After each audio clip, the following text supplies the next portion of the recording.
evening from London, wrestling fans.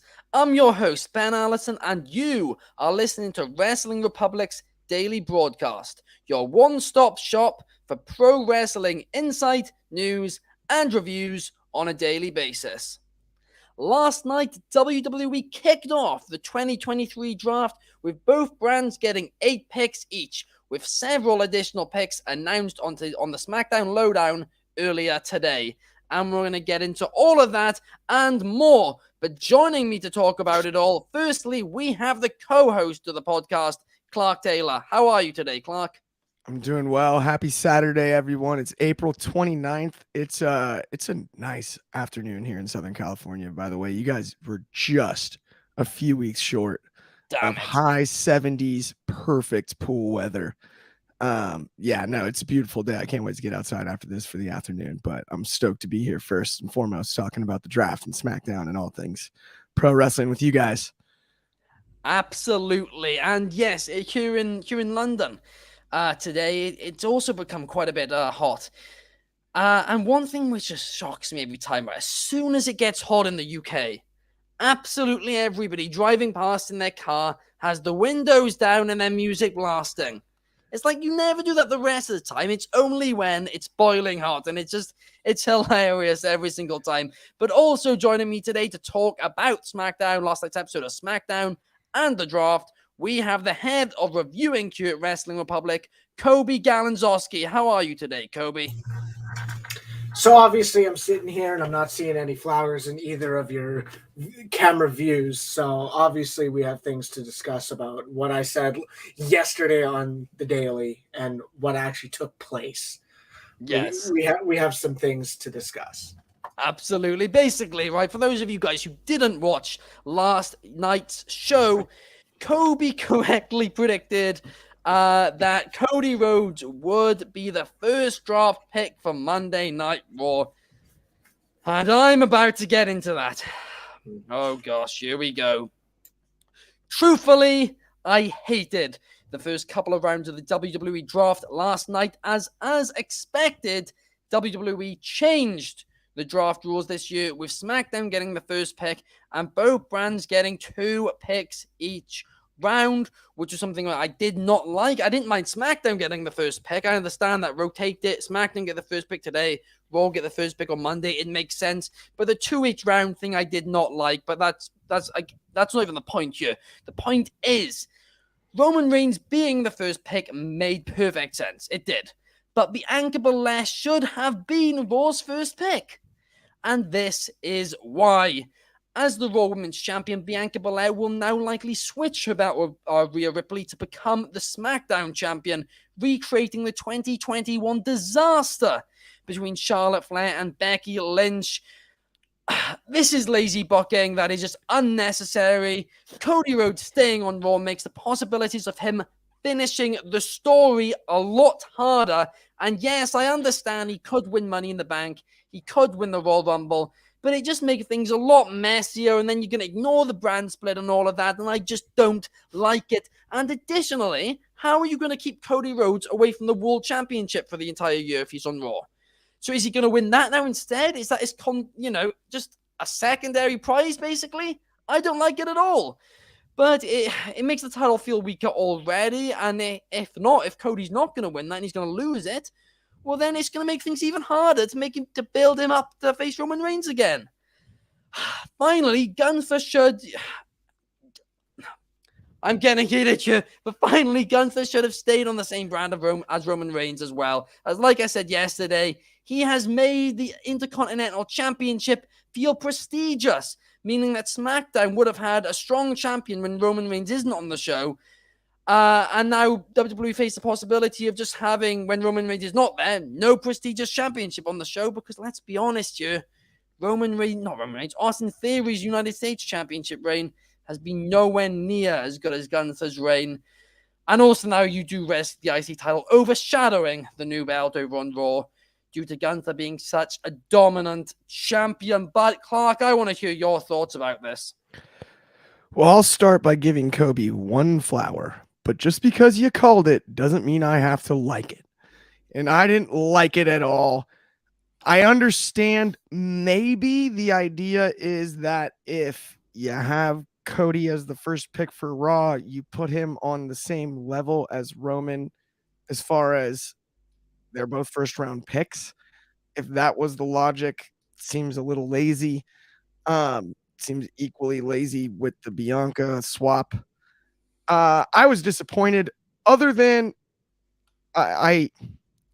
if there's a way to tell this that Cody can't get to Roman, and so when I initially suggested the year-long play it out for Rocky 2, I suggested Solo being the thorn in his side.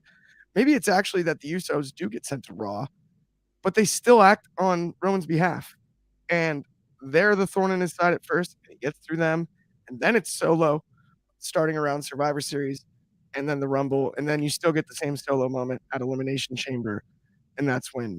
But how would he get over there though on SmackDown? So here's kind of the way I thought of it in my head is, so he has to deal with Brock, then the Usos through, let's call it September-ish, right? Wow. Okay. You start building for War Games at Survivor Series, and you end up making that cross-branded. Right. Yeah.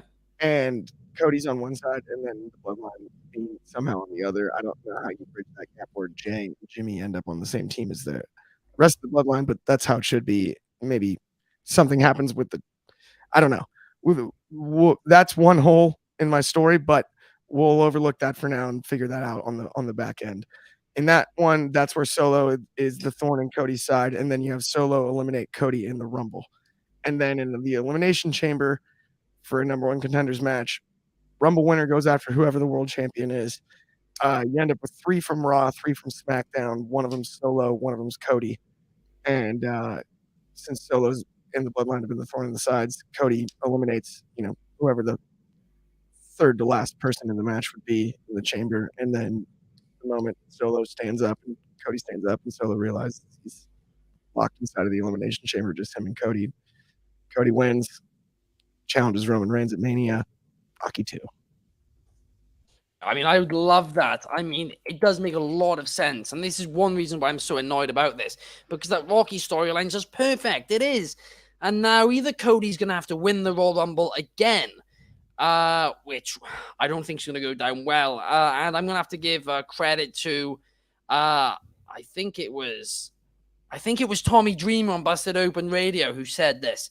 But he basically said that Cody Rhodes facing Roman Reigns in Philadelphia next year actually could be quite difficult because in Philadelphia, fans a lot of the time seem to root for the heel. So for Cody to really get over there might be slightly difficult. It's possible that perhaps, that they can really work the storyline so well that you really are rooting for Cody again. And I think that is doable. But really, if you have him, winning the Rumble again, I feel like 2 years in a row, that's when you're just pushing him down fans' throats slightly, and there's going to be backlash and all of that jazz. It's not going to be good. But Kobe, what is your thoughts on all of it, and how do you think they go from here? Because I know that you, of course, called Cody going over to Monday Night Raw, but are you happy about it yourself? I think it's the best way. I actually think it's the better decision because if you put him on SmackDown, at the end of the day, how are you going to keep them separated for that long? This way, they are separated because they're on different brands. WWE can do whatever the heck they want. He can win the Rumble. Remember when people said that this year and, Sami Zayn's going to take over. Cody was still over as heck. At the end of the day, the WWE fan and the people in attendance barely represent the IWC, and the IWC don't do much. Don't have the control they do. They don't. At the end of the day, I believe this is the better way because you can separate it. I understand then it's weird because then it's like, well, is he going to be a main threat in that New World title? Maybe, maybe not. What direction is. Like, I do agree. Give me my flowers. I said Usos are going to be split. Only one. I deserve multiple because I called just one. You get one flower. No, I called multiple things. At the end of the day, like I said, the title swap is something we do not need. The only thing that makes sense is if they say it as long as you are a champion of Monday Night Raw, you can appear. So then that adds to the story, that adds to the storyline you're able to tell of, is this going to be the last time Bianca Belair is on Monday Night Raw as she's a SmackDown talent? That there's a way that you can do that. I think that's the way you go, because the title swap is honestly garbage. Yeah. I could say the BS, but it's garbage. And it's like the only real time it was all right was the tag titles, and even then it was just like, why? Because they did it with the tag titles first. It's still garbage. It's still stupid and garbage. It's still a weird situation, and I continue to believe that brand exclusive titles should not be eligible to move. Yeah. Like, there should be some rules in this. I understand, like, now you have Roman was like, oh, well, where's Roman going to go? And the other title's going to go the other way. That makes sense. The mid-card titles, the IC title's not exclusive to SmackDown. That makes sense of a switch. At the end of the day, the women's and the tag titles should not be switching. They shouldn't. They shouldn't be eligible to switch. Yeah. I don't believe in that. I believe in the roster still having, because you should almost say, well, Bianca's our champion.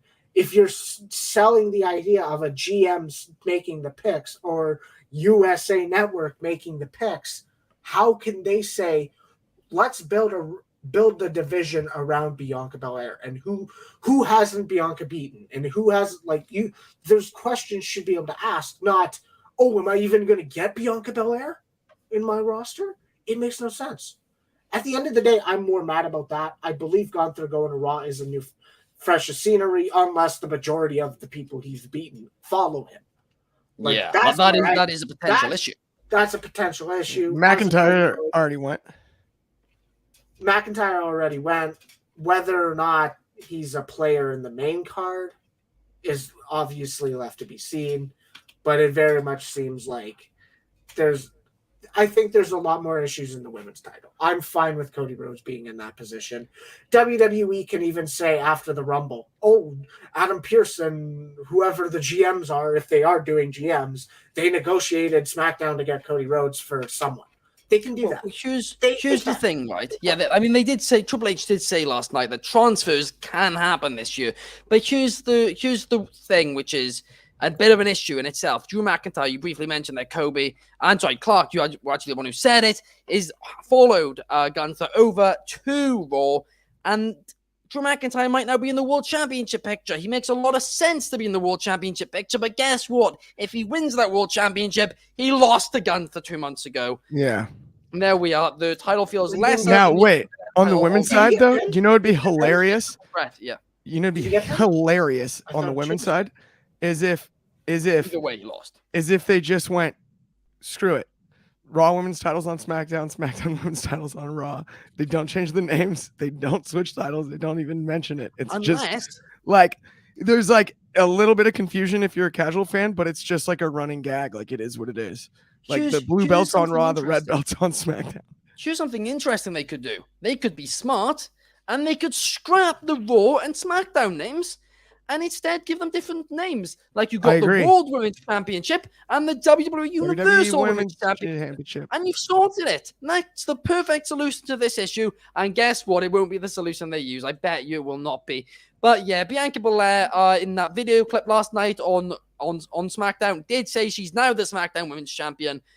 Michael Cole then, when it went back, cut to Michael Cole, Michael Cole kind of disputed that. And he was like, well, Rhea Ripley hasn't been drafted yet. But she did say, I'm now your SmackDown Women's Champion. So this would be interesting. What if they put the women's tag team champions on Raw and then they put both women's champions on SmackDown and then they work that out later with the trades?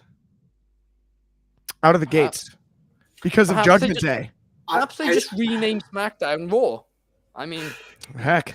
Almost simpler at this point. I almost think what they need to do, and I think they approach it. They approach it as a tease. If we sit on WWE advertising a title swap and they don't do it, that almost, I don't want to say that gives it like, oh, Triple H is saving us from this type of thing. But I think they can turn it into a storyline. At the end of the day, I think you have to build it to some unification in that. At the end of the day, if that's the route you're going, if you're going to go with Bianca Belair and Rhea Ripley not swapping and are like genuinely saying, no, this is like, if you make it an angle where they don't swap and they sit there and they hold their own titles, I think that the only way to build up to a crescendo is a unification in that sense. But we've just, with the I don't men's think it division, is we've that. just spent a year basically trying to figure out how to get out of that mess with a unification. Are we going to do another draft that introduce a new title again? What if they just give Bianca a blue belt and give Ripley a red one and they just never mention it? It's just, whoops. Please don't. No. Still stupid. Rename them. Rename them. I agree. It'd be funny though if that. Okay. Now that we've discussed it though, I have a weird feeling that that's what they're gonna do. What, rename rename them? No, just be like, SmackDown Women's Champion Bianca, Raw's Ripley, but they're not going to do a segment. They won't do a segment, but they'll just. Yeah, I agree, and it's stupid. It's stupid. It's complete stupidity. Like quite a bit of this draft last night, but let me get into the full draft results right now. Sure. We're gonna go into the. Actually, we got a comment first, and we got number one Superfly in the comments here saying swapping the women's belt is not only lazy, but it just makes the wins at WrestleMania basically meaningless. I mean, I don't particularly know why it affects WrestleMania in that way, but it is lazy. Mart76 says no more title swaps or unifications. I'm over those. I agree completely there, Mart76. They've got to rename the titles or something. I really hope that's what they do. It's the thing that makes the most sense. But I'm going to quickly now go through the full rosters following night one of the WWE Draft. I'm going to go brand by brand, followed by free agents. And this includes the names who were announced today on the SmackDown Lowdown, which is where the free agents were revealed as well, which I'm about to get into. But here we go. On Raw, we have Cody Rhodes, Becky Lynch, Imperium, Matt Riddle, Drew McIntyre, The Miz, Shinsuke Nakamura, Indy Hartwell, Apollo Crews, Candice LeRae, Chelsea Green, and Sonya Deville, Dexter Lumis, JD McDonough, Natalia, The Viking Raiders, Zoe Stark, Maximum Male Models.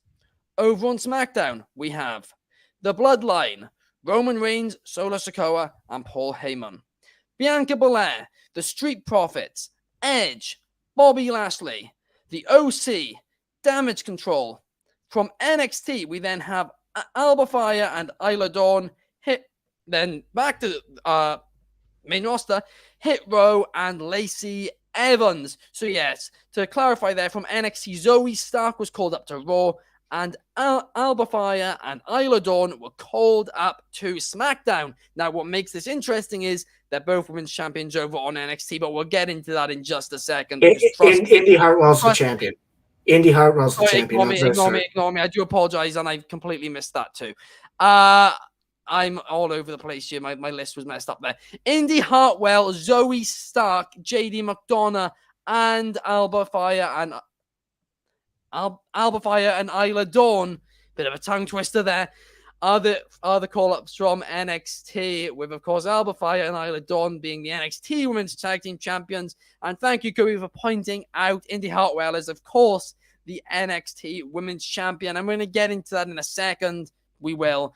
But before that, we've got to talk about the free agents, because this was something that was quite confusing, to be completely honest with you.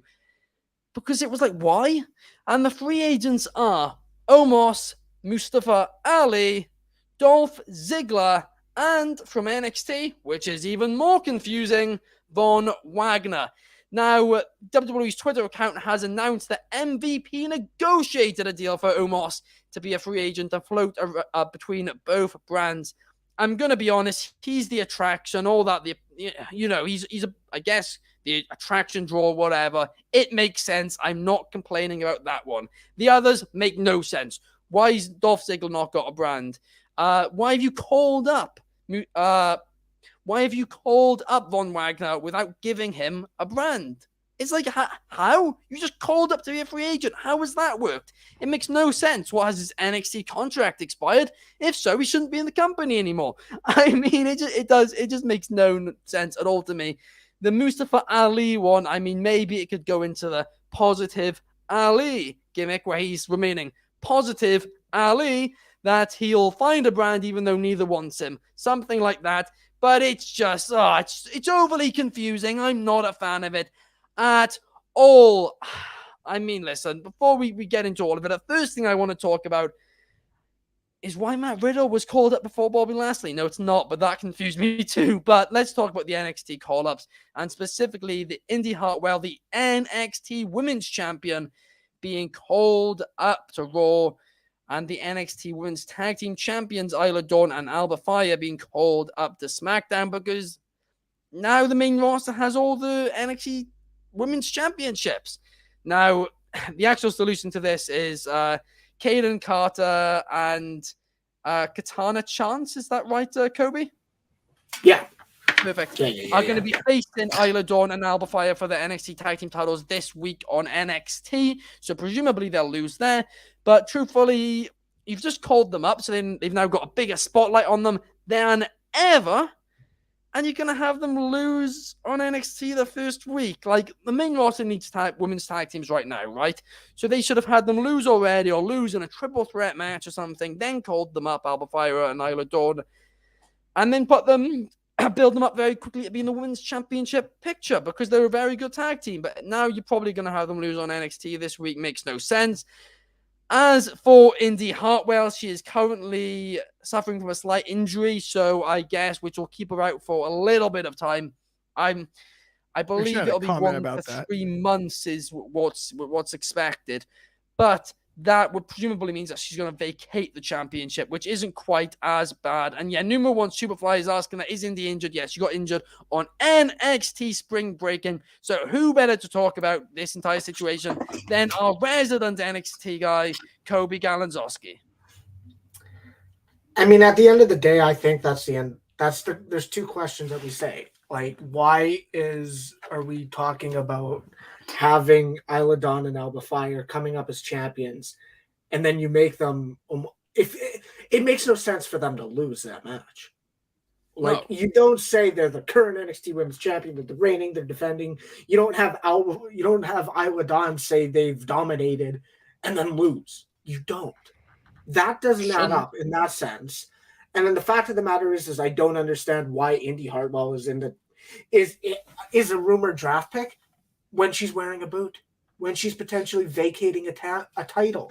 That makes the least amount of sense. I'll give WWE this. The 2 draft picks on the actual show being the 2 champions were out of left field. I'll give them that. Because the one thing I saw is, this reeks of Vince, calling up random people. No, at the end of the day, to me, it was surprising to hear all 3 of those names. I like that. I didn't want to see people saying, you see that? I predicted Braun Breaker's going to Raw. Roxanne going to SmackDown. I guessed that. I don't want to see that. I actually like the fact that this was, at the end of the day, unexpected. But I don't know if they add up because you have Indy Hartwell potentially injured, and you almost have to have Isla Dawn and Alba Fire retain. Yeah. So I don't know. We were basically talking about this yesterday with the Rollins situation, right? Sometimes obvious picks. Yes, they're obvious, so it's not as, I guess, entertaining. But when they make sense, right? Which is why, Seth Rollins is an obvious choice to be the first world champion, but he probably should be. Now, for some reason, I'm beginning to get a little bit of a feeling that he's actually going to be moved to SmackDown now, Seth Rollins. I don't know how I'm getting that feeling, but I just kind of am after Cody going to Raw. But we got a couple of comments here. Firstly, Rick Taylor is in the comments saying WWE has officially turned into boxing with too many meaningless titles. So I presume Mr. Taylor there in the comments wants a few more title unifications.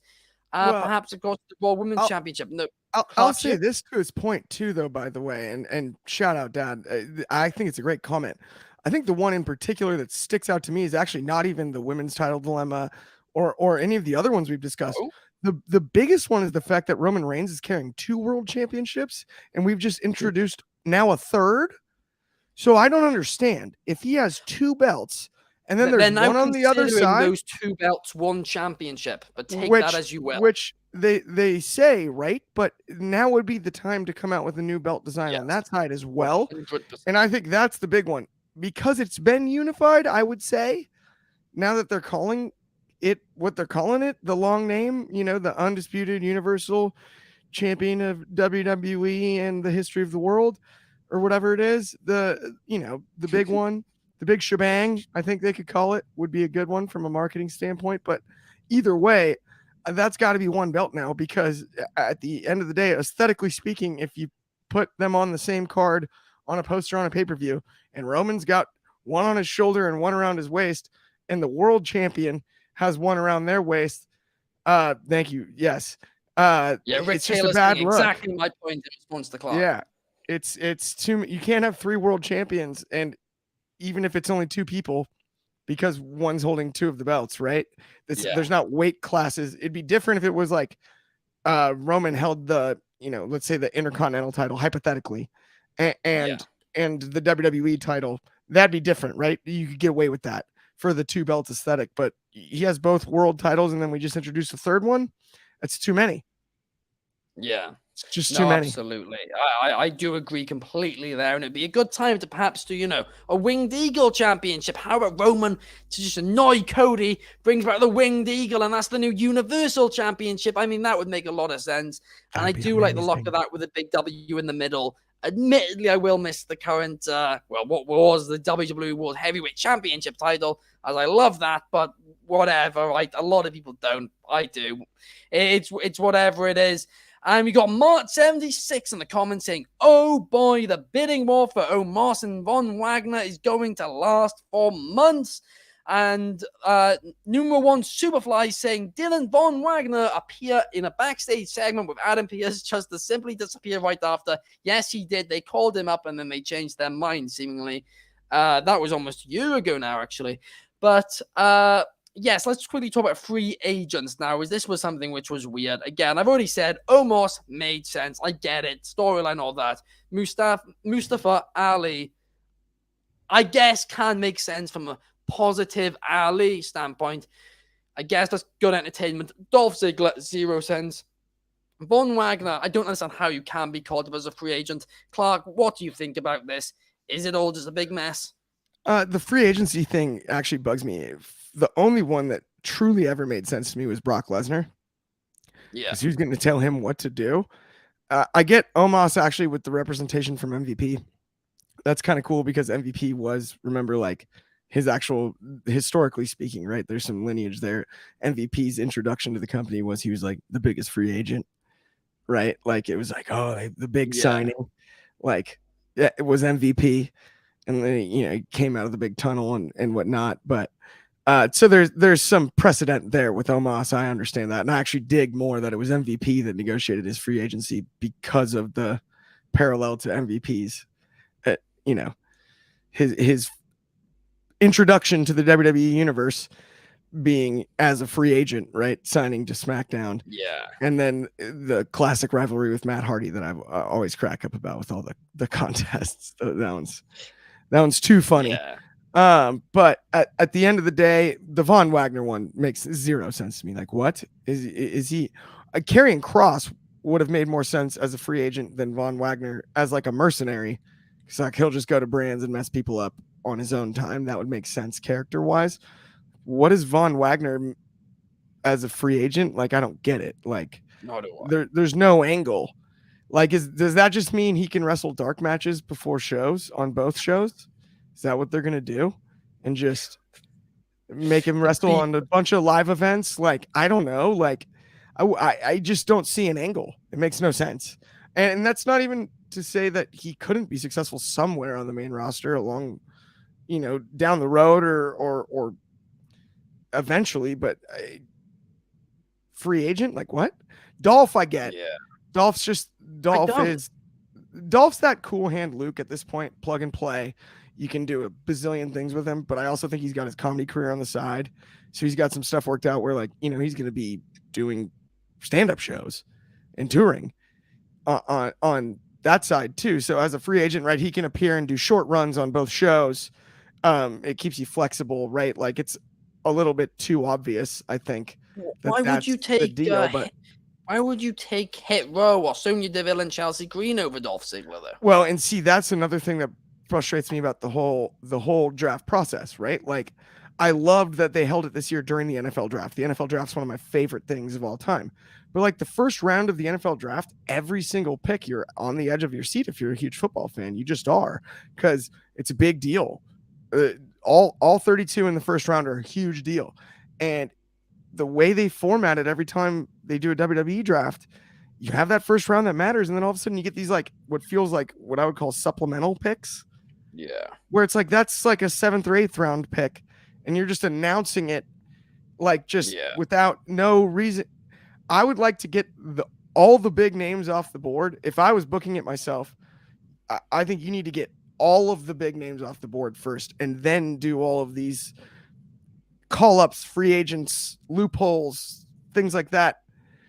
Do it in order, because the confusion is the hardest part, because you're like, wait a minute, how is such and such still on the board? How is so-and-so not been picked? Like it doesn't add up, you know? No, absolutely. And I mean, to your point as well there, Clark, that somebody such as, you know, JD McDonough, he was announced for his call-up today on the SmackDown Lowdown. It's like, it doesn't make sense. I think, like you said, they need to make a big deal out of the big ones. And then after that, I think they just need to do quick fire on SmackDown, go through all the other smaller picks, because you're at least giving them airtime and having it happen on air, not the SmackDown Lowdown. Nobody watches this. The WWE casuals aren't there checking, you know, Twitter in the morning, because none of them watch SmackDown Lowdown. Nobody does, not even hardcore fans. Nobody's checking their phones in the morning. Well, very few casual fans checking their phones in the morning, looking to see who was drafting the SmackDown Lowdown. So they're going to be thinking, well, they won't know who Von Wagner is because he's on neither show now or something. I don't know. But JD McDonough is a top talent, a talent I've been a fan of for years now. He was honestly... I was a Jordan Devlin guy for a long time. So it does frustrate me that he did not get his flowers last night. But yeah, what did you want to add, Clark? Well, to your point, so like the NFL draft is, you know, 7 rounds, and they used to do it on Saturday. You'd get the first 3, and then you get the last 4 on Sunday. Now, because of the primetime television must-see event that it's become, they go to a stadium, different stadium every year. It's not just in a theater in New York City like it used to be, right? And it's a 3-day event. Thursday night primetime first round, second round primetime Friday night, and then Saturday they do the rest of the draft. And they've always done it this way, where that first round is you're on the edge of your seat for every pick, and all the pundits on the panel are analyzing and breaking down who could go next and the previous pick. When you get to the 3rd and 4th round, they still announce a pick about every 5 minutes, but they're really talking about the impact of the 1st and 2nd round picks. And that's not a format that the WWE could fully follow, but I think it's something that could be learned from, where you can take inspiration from. Yeah. You can take inspiration from it, and the first few rounds need to feel like they really matter, like it separates those talents from the rest of the roster in a way that it kind of makes them, right? It's an opportunity to make someone without even having to have them break a sweat. You know what I mean? Absolutely. And they leave that on the table too often. Idea. Yeah. But for some reason they're still doing this format and it still doesn't work. They did change a little bit this year, but it's actually made it worse. I really hate the fact that we got to wait half an hour to just see 4 picks. Come on now. Give me something more. Monday, I want to see more picks. I want them all on Raw as well. I don't want them on the Raw Lowdown or Raw Talk, whatever it's called nowadays. But let's move on now to the main event of the evening, which was Kevin Owens and Sami Zayn defending the WWE Tag Team Championship, the undisputed Tag Team Championships against the Usos.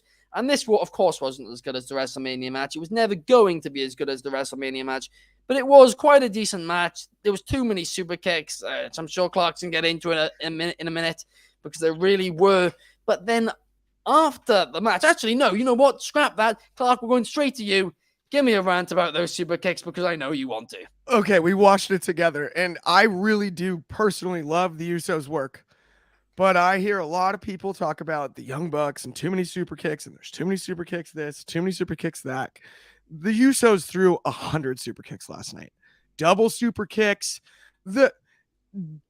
I believe it was Jay, and I don't want to throw him under the bus, but he threw a super kick at Kevin Owens that was caught, and he leg slapped it. And then Kevin spun him around for a stunner that he countered. And when he threw the second super kick, he leg slapped again, and the noise was quieter than the one Kevin caught. And that's just not how it should go. It just isn't. And I loved the super kick spot on Sammy's dive, but it was like the 6th super kick in a row. And so we can't be judging super kicks on one side and not judge them on the other. That would be unfair, right? Yeah. It just would be. I love the super kick as much as the next guy. Sweet Chin Music, Shawn Michaels, favorite wrestler when I was a kid, by far. But at the end of the day, it was too many last night, and it took away from the match compared to the first one. Now, the first one, I understand, like, you could never match the atmosphere of WrestleMania. But just the quality of the match itself, I was, I don't want to say disappointed. I was thoroughly entertained. But it was interesting. It felt mailed in compared to like what you, especially because they were given plenty of time. Yeah. Right? They were. There was a lot of time there, and it was just a lot of kicks.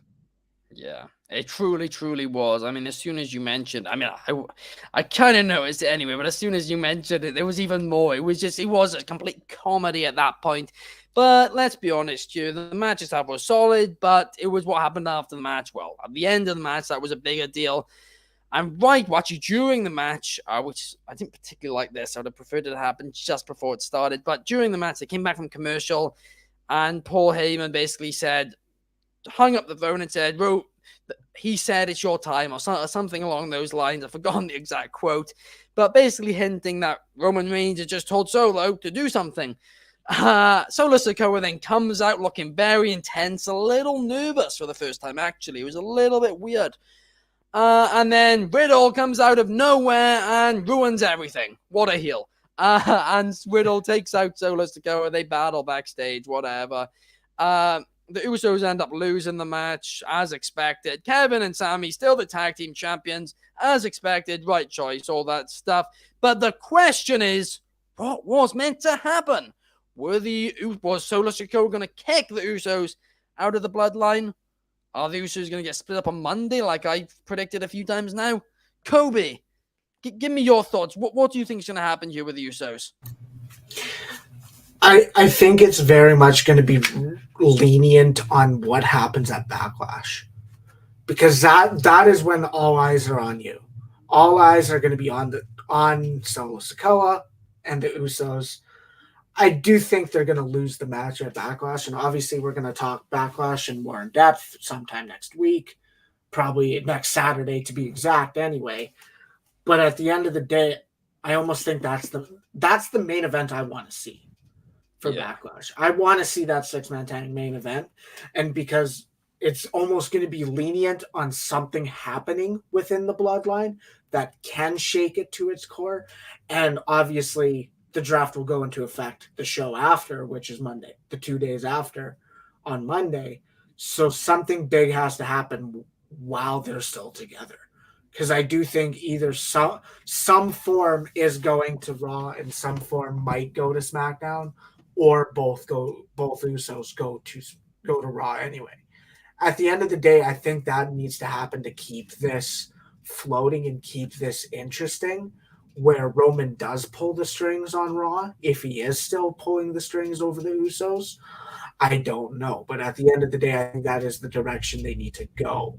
At the end of the day, I agree. The match was never going to reach the same atmosphere. It was never going to reach the same greatness as the main event. It was still a solid match. I personally, I mean, on a second watch, maybe I would have had more problems with the super kicks, but I didn't have an issue. I didn't see an issue with them. But Yeah, I mean, I wasn't watching them full on, so I was Clark was with me when we skimmed through the show. I watched it twice last night. That's a record for me wow. on SmackDown. Wow, Yeah, Clark, that's big of me. double duty. You know it That's inside big and of me. out. That's why I wore the Superman shirt. I figured SmackDown, Superman. I watched it twice, and I'm telling you right now, I really love pro wrestling. I don't recommend watching it twice. No, in the same night. I struggle bad too. idea. I struggle later down the road, no problem. Same night. I struggle. It on the second watch, you're always just like, how did I miss that they messed up? I didn't like that as much the second time. And then you're like, now I'm being too critical. This is less fun. In 6 months, this is cool again. Not even for me, it takes a few years. It truly, and even then, a lot of stuff. Admittedly, some of that stuff, some like when I go back and watch some stuff that I watched as a kid, I'm like, this was a dreadful match. At the time, I thought it was a huge deal. That happens to me all the time. I don't particularly like rewatching professional wrestling, if I'm being completely honest. I will say though, for me, nothing's like the first time watching it. I love rewatching shows I was at live. I love that. That's one of my favorite things to do. Do you not really? Oh, I rewatched really Clash at the enjoy it. Castle, and I was like, nah, I just preferred being there. To be completely honest with you. I see. I like to hear the commentary because then I always try to connect like what was I thinking during that moment, and then like, oh, commentary said this, huh? Like I don't know. I feel like that makes it easier to lock in than if you'd already watched it on TV the first time. What I love seeing is like documentaries or even little episodes, whatever, explaining the story behind all matches that I watched. I really like that type of thing. But actually rewatching the full match, I'm not a huge fan of, and I don't particularly know why, but it's just something that's never really been appealing to me. But right before we end, Clark, do you think the Usos are getting kicked out at Backlash or Monday on Raw? Well, I doubt it'd be Monday on Raw because of Backlash, but do you think they're getting split up? I think that's kind of that's one of the biggest weaknesses in the bloodline as a whole is I don't think they're going to ever officially be kicked out. I think it'll be their choice to leave. I do think they are going to Raw, but I think Roman, because of the family thing, that's like we always talk about like the cliche. It's now a cliche, cracks in the bloodline. That's a crack. Right there is Roman's not going to kick him out because as upset as he gets with them, he knows their value. And he's proven that because he needs them. He needs those hands and he's not going to let it dwindle. So he'll be manipulative and they'll keep seeing that come to light and turn on their own, I think is the route that I would actually go now. The more I've thought of it, I have no problem splitting them for that to happen. I think it'd be cool if they split them. Jimmy sides with Roman, Jay doesn't. That's fine. Do that. No problem with that either. But at the end of the day, I don't think Roman kicks anyone out. I think it's going to be a voluntary leave. Wow. Like I think Sami Zayn got himself kicked out, obviously, for a reason. But that was a telling narrative-wise, long term. Yeah, that was telling that it made sense. It took him hitting Roman with a chair to be kicked out. Remember, Roman made fun of him before that, right? So, that to me was telling. Yeah, no, that makes complete sense. But that pretty much brings us to the end of the episode here today, guys. Thank you for listening or watching on YouTube. We really appreciate it. If you're on YouTube, please give it a thumbs up, subscribe, comment, all of that stuff. We love it. And if you're watching over on Spotify, please give us 5 stars and a follow because it really does help us out. We're here every single day, usually 8 p.m. UK time, 3 p.m. Eastern, and 12 p.m. Pacific. And we're going to be back tomorrow for the Backlash quiz. And there's a couple of new rules which these two don't know about yet. So we're going to be getting into all of that tomorrow. See you then, guys. Thank you for watching, and we hope you have a great Saturday night. See you tomorrow. Better be the right rules.